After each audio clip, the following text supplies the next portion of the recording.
What's up everybody, welcome back to the channel. Today we're going to talk about Apple Card and why I will not be getting it. All that's coming right up.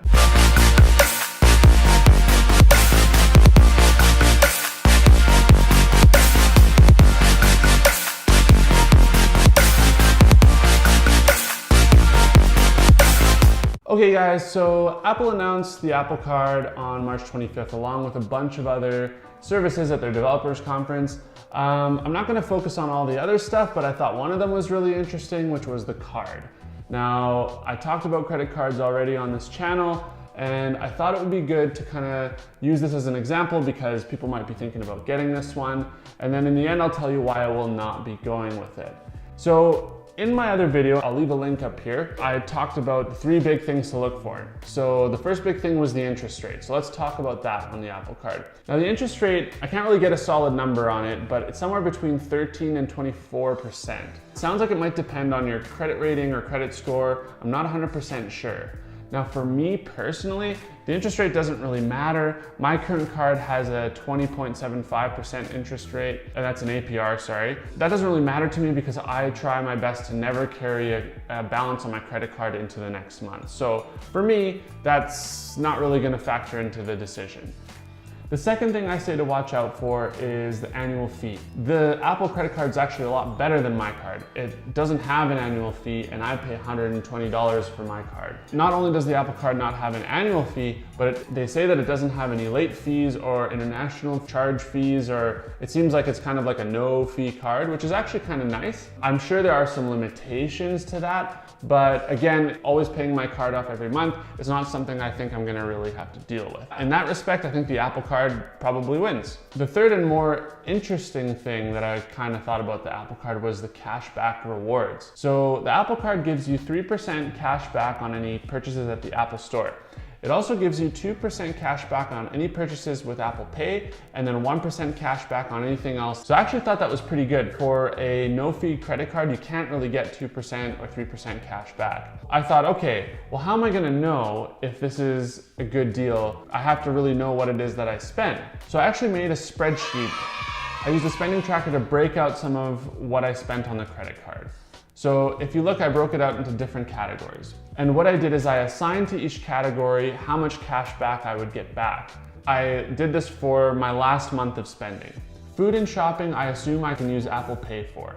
So I gave those 2%. Travel, say like booking plane tickets or something, those are online, so I only gave myself 1% for that because those I don't believe will be through Apple Pay. Donations are the same thing, they go directly off my card. Transportation, I assumed I could use Apple Pay. Health spending, like prescriptions, I assumed I could use Apple Pay. Bills come right off my card, so that's 1%. And then home and entertainment, I also assumed I could use 2%. That means over the last month, having the Apple Card would have given me $87.31 back in rewards. Now, if I compare that to my current card, which is the Capital One Aspire, it's got a grandfathered rate, so they don't offer this anymore. But for the annual fee, I would get 2 points for every $100 that I spend on the card. Each point is worth $1, hence I look at it like 2%. If I look at everything I charged on my card last month and just do 2% across the board, I made $97.38 worth in points. Now remember though, I have an annual fee on this card and it's $120. So if you divide that by 12 months, that's actually taking $10 off of this amount. So I'm more like $87.38. So I'm only 7 cents off the Apple Card, which is actually really, really close. Typically, when I compare cards, I usually come out ahead on my card. So I was thinking, how do I do a tiebreaker on this? How do I decide? Well, I decided to go through the same exercise, but this time I'll calculate everything over the last year. Now, if you look at that one, I've got it in almost the same categories. For home and food, again, I assumed I could use Apple Pay, so that's 2%. For travel, I assumed 1% because we did book some trips in all the hotels and plane tickets were done online, so that's 1%. Shopping would be 2%, donations back to 1%, transport and health would be 2%, bills would be 1% because those come directly off my card. I have other expenses in there that I assumed, again, I could use Apple Pay, so I gave those 2%, but I did take out my expenses on Amazon because I know that I bought some supplies there and online purchases would only give me 1%.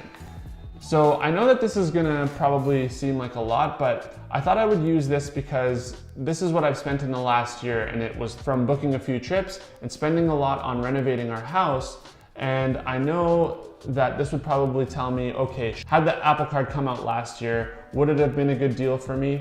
So I do the calculation, and the Apple Card on my expenses from the last year would have given me $1,181.42 in cash back.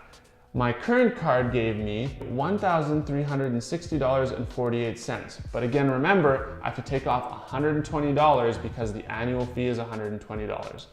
And that gives me $1,240.48. So it's about $59, $60 different between the Apple Card and the card that I currently have.